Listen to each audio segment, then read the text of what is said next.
16 सोमवार की व्रत कथा।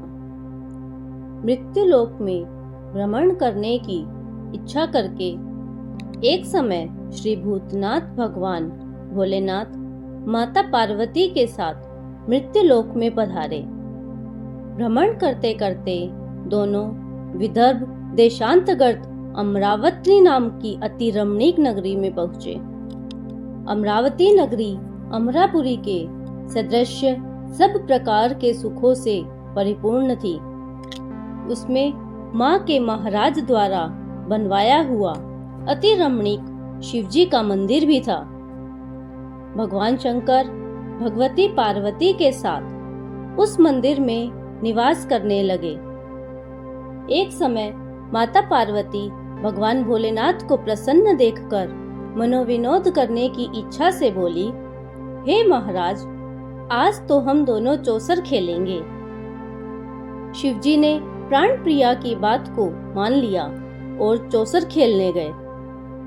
उसी समय मंदिर का पुजारी ब्राह्मण मंदिर में पूजा करने आया। माता पार्वती ने पुजारी से प्रश्न किया, पुजारी जी बताओ, इस बाजी में हम दोनों में से किसकी जीत होगी? ब्राह्मण बिना विचारे शीघ्रता से बोला कि महादेव जी की। थोड़ी देर में बाजी समाप्त हो गई और पार्वती जी की विजय हुई। पार्वती जी बहुत क्रोधित हुई और ब्राह्मण को झूठ बोलने के अपराध के कारण श्राप देने को हुई। भोलेनाथ ने माता पार्वती को बहुत समझाया, परंतु उन्होंने ब्राह्मण को कोढ़ी होने का श्राप दे दिया। कुछ समय बाद पार्वती जी के श्राप से पुजारी के शरीर में कोढ़ पैदा हो गया और वो अनेक प्रकार से दुखी रहने लगा। पुजारी को श्राप कष्ट भोगते हुए जब बहुत दिन हो गए, तब एक दिन देवलोक की अप्सरा शिवजी की पूजा हेतु उसी मंदिर में पधारी। पुजारी के कोढ़ के कष्ट को देखकर उसने बड़े दया भाव से उससे रोगी होने का कारण पूछा। पुजारी ने निसंकोच सारी बात उन्हें बता दी। वे अप्सरा बोली, हे पुजारी, अब तुम अधिक दुखी मत होना। भगवान शिव तुम्हारे कष्ट को दूर कर देंगे। तुम सब वृद्धों में श्रेष्ठ हो। सोमवार का व्रत भक्ति भाव से किया करो। पुजारी ने अप्सरा से विनम्र भाव से सोमवार व्रत की विधि पूछी। अप्सरा ने बताया, सोमवार को भक्ति के साथ व्रत करें।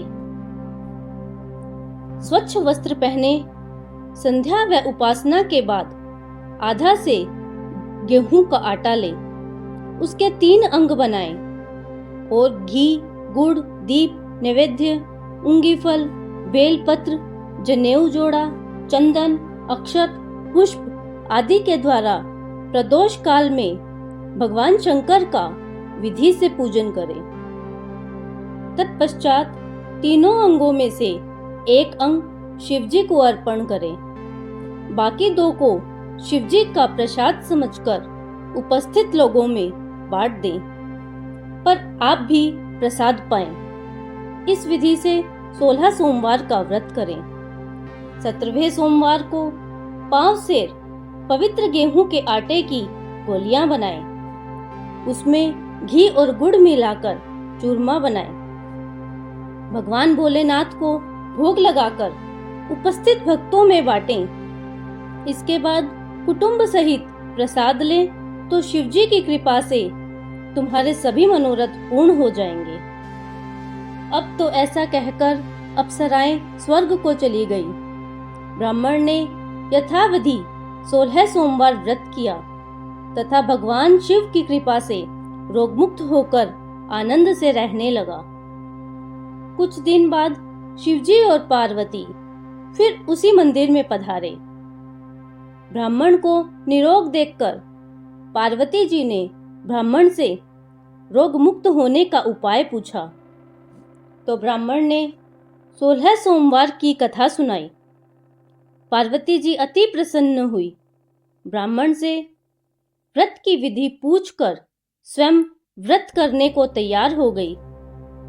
व्रत करने के बाद उनकी मनोकामना पूर्ण हुई तथा उनके रूठे पुत्र स्वामी कार्तिकेय स्वयं माता के आज्ञाकारी हुए। कार्तिकेय जी ने अपना ये विचार परिवर्तन का रहस्य जानने की इच्छा माता को व्यक्त की। वे माता से बोले, हे माता, आपने ऐसा कौन सा उपाय किया जिससे मेरा मन आपकी ओर आकर्षित हुआ? पार्वती जी ने वही सोमवार व्रत की कथा उनको सुनाई। कार्तिकेय जी ने कहा, इस व्रत को मैं भी करूंगा, क्योंकि मेरा प्रिय मित्र ब्राह्मण बहुत दुखी दिल से परदेश गया है। मेरी उससे मिलने की बहुत इच्छा है। कार्तिकेय जी ने भी इस व्रत को किया और उनका प्रिय मित्र उन्हें मिल गया।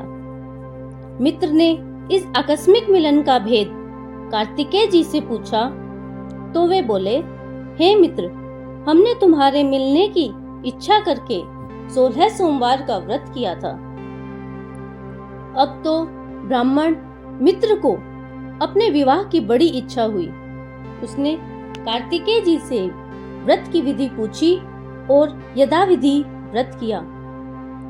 व्रत के प्रभाव से जब वो किसी कार्यवश विदेश गया तो वहां राजा की लड़की का स्वयंवर राजा ने प्रण किया था कि जिस राजकुमार के गले में सब प्रकार से श्रृंगारित हथनी माला डालेगी, मैं उसी के साथ अपनी प्यारी पुत्री का विवाह कर दूंगा।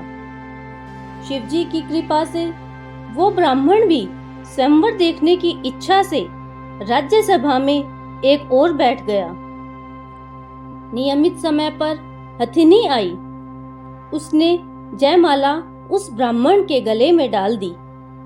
राजा ने अपनी प्रतिज्ञा के अनुसार बड़ी धूमधाम से अपनी कन्या का विवाह उस ब्राह्मण के साथ कर दिया।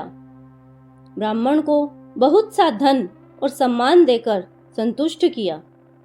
ब्राह्मण सुंदर राज्य कन्या पाकर सुख से जीवन व्यतीत करने लगा।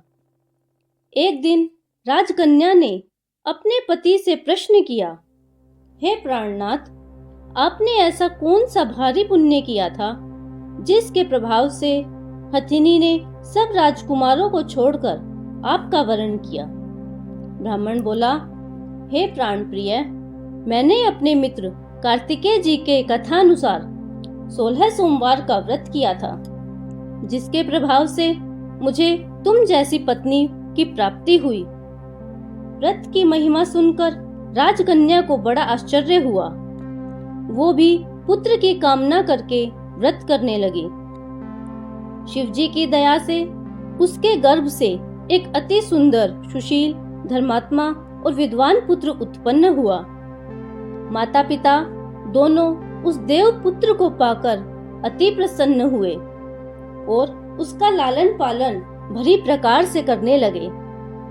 जब पुत्र समझदार हुआ तो एक दिन उसने अपनी माता से प्रश्न किया कि हे माँ, तुमने कौन सा व्रत एवं तप किया है जो मेरे जैसा पुत्र तुम्हारे गर्भ से उत्पन्न हुआ? माता ने 16 सोमवार व्रत की कथा पुत्र को बताई। पुत्र ने सब तरह के मनोरथ पूर्ण करने वाला सरल व्रत की कहानी सुनी तो वो भी राज्य अधिकार पाने की इच्छा से हर सोमवार को यथाविधि व्रत करने लगा। व्रत शुरू होने के बाद एक देश के वृद्ध राजा के दूतों ने आकर उसको राजकन्या के लिए वरण किया। राजा ने अपनी पुत्री का विवाह ऐसे सर्वगुण संपन्न ब्राह्मण युवक के साथ करके बड़ा सुख प्राप्त किया। भक्तों, वृद्ध राजा के दिवंगत हो जाने पर उसी ब्राह्मण युवक को सिंहासन पर बैठाया गया, क्योंकि दिवंगत राजा के कोई पुत्र नहीं था। राज्य का उत्तराधिकारी होकर भी वो ब्राह्मण पुत्र 16 सोमवार का व्रत करता रहा। जब 17वां सोमवार आया तो विप्र पुत्र ने अपनी प्रियतमा से पूजन सामग्री लेकर शिव पूजा के लिए शिवालय में चलने को कहा, परंतु उसकी पत्नी ने उसकी आज्ञा की परवाह ना की। दास दासियों द्वारा सब सामग्रियां शिवालय भिजवा दी गई, परंतु आप नहीं गई। जब राजा ने शिवजी का पूजन समाप्त किया, तब आकाशवाणी हुई, हे राजा, अपनी इस रानी को राजमहल से निकाल दे, नहीं तो ये तेरा सर्वनाश कर देगी। आकाशवाणी सुनकर राजा के आश्चर्य का ठिकाना नहीं रहा। उसने मंत्रणा गृह में आकर अपने सभासदों को बुलाकर पूछा, हे मंत्रियों, मुझे आज शिवजी की आकाशवाणी हुई है कि राजा, तू अपनी इस रानी को निकाल दे, नहीं तो ये तेरा सर्वनाश कर देगी। राज्य में मंत्री तथा सभासद सभी विस्मय और दुख में डूब गए, क्योंकि जिस कन्या के कारण राज्य मिला है, राजा उसी को निकालने का जाल रच रहा है। ये कैसे हो सकेगा? तब तो राजा ने अपनी पत्नी को राजमहल से निकाल दिया। रानी दुखी हृदय से भाग्य को कोसते हुए नगर के बाहर चली गई। बिना पद प्रण, फटे वस्त्र पहने, भूख से दुखी धीरे धीरे चलकर वो एक ग्राम में पहुंची। वहां एक बुढ़िया सूत काटकर बीच में जाती थी। रानी की करुण दशा देखकर बोली, चल तू मेरा सूत बिकवा दे, मैं वृद्ध हूँ, भाव नहीं जानती हूँ। ये बात सुन रानी ने बुढ़िया के सिर से सूत की गठरी उतारकर अपने सिर पर रख ली। अब तो थोड़ी देर बाद आंधी आई और बुढ़िया का सूत सहित गठरी उड़ गई। बेचारी बुढ़िया पछताती रह गई और रानी को अपने से दूर रहने को कहा। इसके बाद रानी एक ठेली के घर गई तो शिवजी के प्रकोप के कारण तेली के सब मटके उसी क्षण चटक गए। तेली ने भी रानी को अपने घर से निकाल दिया। अत्यंत दुख भरी रानी एक नदी के तट पर गई तो नदी का समस्त जल सूख गया। तत्पश्चात रानी एक वन में गई। वहां सरोवर में पानी पीने गई। उसके हाथ का स्पर्श होते ही सरोवर का नील कमल के समान जल असंख्य कीड़ामय होकर गंदा हो गया। रानी ने भाग्य पर दोषारोपण करते हुए उस जल को पीकर पेड़ की शीतल छाया में विश्राम करना चाहा, परंतु रानी जिस पेड़ के नीचे जाती, उस पेड़ के पत्ते तत्काल टूटकर गिर जाते। भक्तों, वन, सरोवर, जल की ऐसी दशा देखकर गौ चराने वाले ग्वालों ने अपने गुसाई जी से, जो उस जंगल में स्थित मंदिर में पुजारी थे, ये बात बताई। गुसाई जी के आदेशानुसार ग्वाले रानी को पकड़कर गुसाई जी के पास लाए। रानी की मुख कांति और शरीर शोभा देख गुसाई जी जान गए कि ये अवश्य ही विधि की गति की मारी हुई खुली स्त्री है। पुजारी ने रानी से कहा, हे पुत्री, मैं तुमको अपनी पुत्री के समान रखूंगा। तुम मेरे आश्रम में ही रहो, मैं तुमको किसी प्रकार का कष्ट नहीं दूंगा। गोसाई जी के वचन सुनकर रानी को धीरज हुआ। वो आश्रम में रहने लगी। रानी जो भोजन बनाती उसमें कीड़े पड़ जाते, जल भरकर लाती उसमें भी कीड़े पड़ जाते। रानी की ये दशा देख गुस्सा हुए बहुत दुखी हुए और रानी से बोले, हे बेटी, तुम्हारे ऊपर कौन से देवता का कोप है जिससे तुम्हारी ऐसी दशा है? पुजारी की बात सुन रानी ने शिवजी महाराज के पूजन का बहिष्कार करने की बात बताई। तो पुजारी जी शिवजी महाराज की अनेक प्रकार से स्तुति करते हुए रानी से बोले, हे पुत्री, तुम सब मनोरथ पूर्ण करने वाले 16 सोमवार व्रत को करो, उसके प्रभाव से अपने कष्ट से मुक्त हो सकोगी। उनकी बात मानकर रानी ने 16 सोमवार व्रत किए। 17वें सोमवार को विधि विधान सहित पूजन किया। उस पूजन के प्रभाव से राजा के हृदय में विचार उत्पन्न हुआ कि रानी को गए बहुत समय व्यतीत हो गया है, ना जाने कहां कहां भटकती होगी, उसे ढूंढना चाहिए। ये सोच रानी को तलाश करने के लिए राजा ने चारों दिशाओं में दूत भेजे। रानी को ढूंढते हुए वे दूत पुजारी के आश्रम में पहुंचे। वहां रानी को पाकर पुजारी से रानी को अपने साथ ले जाने का आग्रह करने लगे, परंतु पुजारी ने मना कर दिया। दूत चुपचाप लौट आए और महाराज को रानी का पता बतलाया। रानी का पता पाकर राजा स्वयं पुजारी के आश्रम में गए और पुजारी से कहा, महाराज, जो देवी आपके आश्रम में रहती है वह मेरी पत्नी है।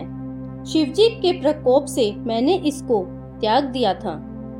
अब इस पर से शिवजी का प्रकोप शांत हो गया है, इसलिए मैं इसे लेने आया हूँ। आप इसको मेरे साथ जाने की आज्ञा दीजिए। अब तो गोसाई जी ने राजा के वचन को सत्य समझकर रानी को राजा के साथ जाने की अनुमति दे दी। गोसाई की आज्ञा पाकर रानी प्रसन्न होकर राजा के साथ महल में आई। नगर वासियों ने नगर द्वार तथा नगर को तोरण एवं बंदरवारों से विविध विधि से सजाया। घर घर में मंगल गान होने लगे। पंडितों ने विविध वेद मंत्रों का उच्चारण कर अपनी राजरानी का स्वागत किया। ऐसी अवस्था में रानी ने पुनः अपनी राजधानी में प्रवेश किया। महाराज ने ब्राह्मणों को अनेक तरह से दान आदि देकर संतुष्ट किया। याचिकाओं को दंड दान दिया। नगरी में स्थान स्थान पर सदाव्रत खुलवाए, जहां भूखों को भोजन मिलता था। इस प्रकार से राजा शिवजी की कृपा का पात्र हो राजधानी में रानी के साथ अनेक तरह के सुखों का भोग करता 16 सोमवार का व्रत करने लगा। विधिवत शिव पूजन करते हुए इस लोक में अनेक सुखों को भोगने के पश्चात दोनों शिवपुरी को पधारे। भक्तों, जो मनुष्य मनसा वाचा कामना भक्ति सहित 16 सोमवार का व्रत